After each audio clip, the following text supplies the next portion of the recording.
¿Qué tal? Muy buenas tardes, bienvenidos a una emisión más de En Contexto, abriendo la conversación.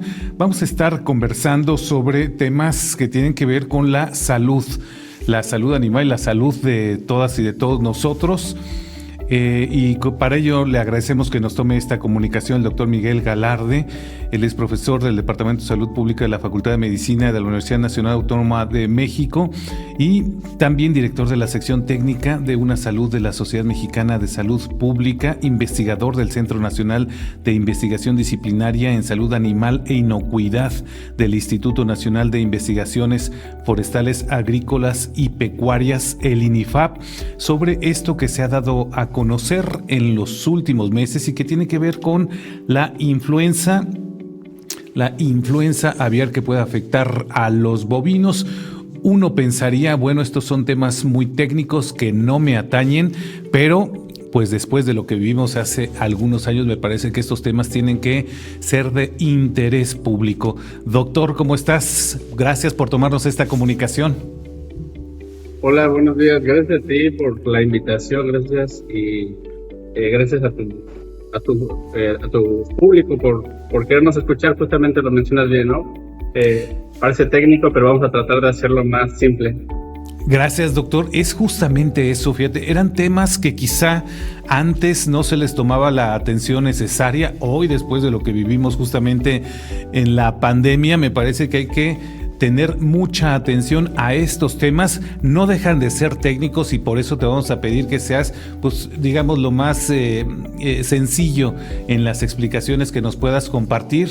Y pues me gustaría iniciar justamente con este tema, es decir, ¿por qué debemos de atender la gente en general, la población en general, este tipo de información cuando se nos habla que gripe aviar, de que se puede contaminar a bovinos? ¿En qué momento nos encontramos y por qué debemos prestar atención, doctor? Sí, gracias. Creo que esa es la pregunta inicial, ¿no? Hablar de influenza es hablar de una enfermedad que afecta a humanos y animales y que además es un contexto zoonótico, se transmite entre especies, ¿no? La tenemos muy encasillada en las aves, gripe aviar. Sin embargo, los humanos cada año tenemos casos de influenza y recientemente ha habido casos de influenza en bovinos, hemos visto influenza en leones marinos y así otras especies. Entonces, influenza es influenza y seguirá existiendo así, ¿no?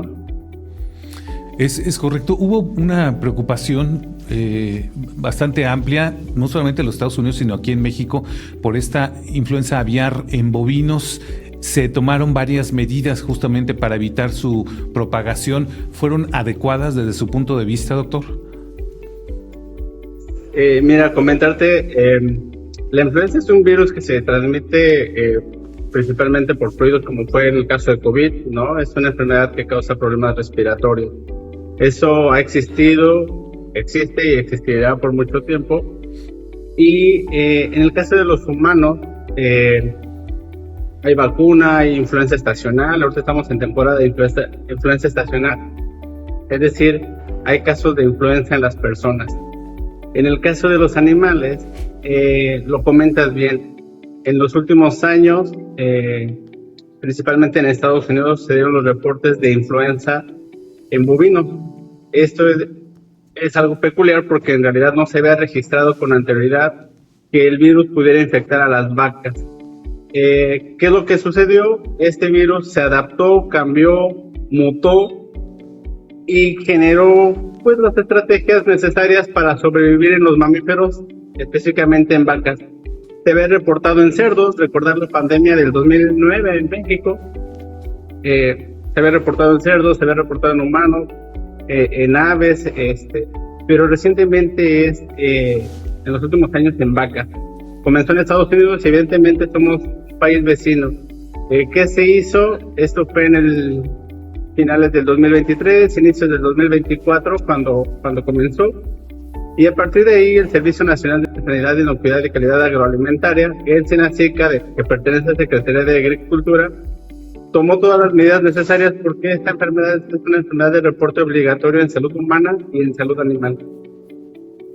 Ahora, las medidas que tomó el gobierno de México para la importación, específicamente para la importación de carne, tras estos brotes de influenza aviar de alta patogenicidad, ¿fueron adecuadas? ¿Fueron suficientes para evitar justamente la propagación de esto que se registró en Estados Unidos, doctor? Lo comentas bien. Influencias la podemos dividir más allá de influenza A, influenza B, influenza C y D. Lo que tenemos es que tenemos influenza de alta patogenicidad y de baja patogenicidad. ¿Cuál es la diferencia? Que las de alta patogenicidad pues pueden matar a las gallinas, a los aves de traspatio, a las aves comerciales de producción de huevo, de carne. Y en el caso de los bovinos, lo que se vio principalmente es que la influenza que te va a generar un aumento en la temperatura, ¿no? Como cualquier otra infección, como COVID, te va a dar fiebre. A las vacas, pues evidentemente les da fiebre por un periodo prolongado, y esto hace que su ubre, que es de donde obtenemos la leche, pues se inflame, y entonces la producción de leche disminuye. Y entonces va en función de esto, en una disminución en la producción de leche que se ve afectada. En el caso de México, pues en realidad importamos leche en polvo, principalmente de Estados Unidos, y entonces hay un control en la movilización de los animales, que son pocos los que se importan vivos a México, y se hace toda la inspección fitosanitaria. Y en el caso de nosotros, la leche que exportamos, pues en realidad es poca, y también se evalúa esta condición, ¿no? No solamente de influenza, sino también de otras enfermedades, para salvaguardar la salud pública en cuestión de enfermedades zoonóticas. En el caso ¿se ha detectado este virus en el caso de la leche, en la leche y en la carne, doctor? No se ha reportado en bovinos productores de carne, se ha reportado en bovinos productores de leche. Esto no quiere decir que los bovinos de carne no puedan en algún momento presentar un caso de influenza, porque se ha visto la transmisión en bovinos de leche principalmente, y esto es principalmente, se considera por las cuestiones de los sistemas de ordeño, ¿no? Que es la manera en la que se puede estar contagiando las vacas.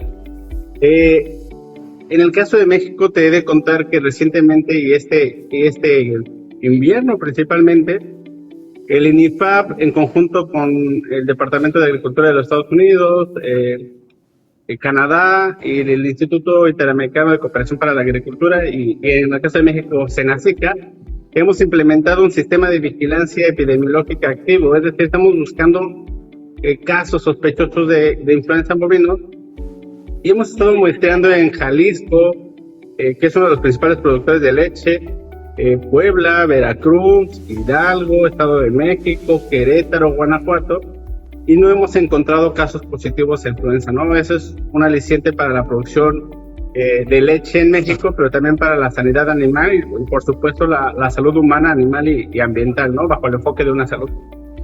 Digamos, aquí en México no es un caso de emergencia, quizá de riesgo, no sé si de riesgo medio, ¿cómo se podría calificar, doctor?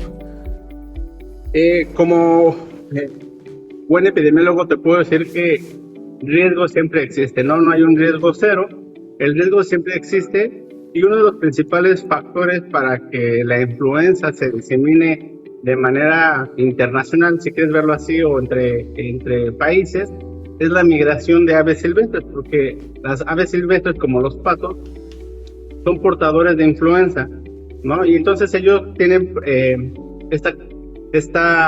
cuando ellos migran de Estados Unidos a México y al sur del continente, pues lo que vemos es que, pues evidentemente, con ellos viaja el virus, y el riesgo puede existir justamente por las medidas de bioseguridad que puedan tener los sistemas de producción de vacas con el contacto con las aves, ¿no?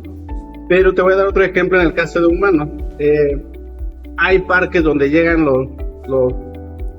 las aves silvestres, y las personas van y hacen ejercicio ahí, ven patos, y hay un riesgo también latente, ¿no? Entonces, existirá, sí, y eso es uno de los principales factores, ¿no? La migración de aves silvestres.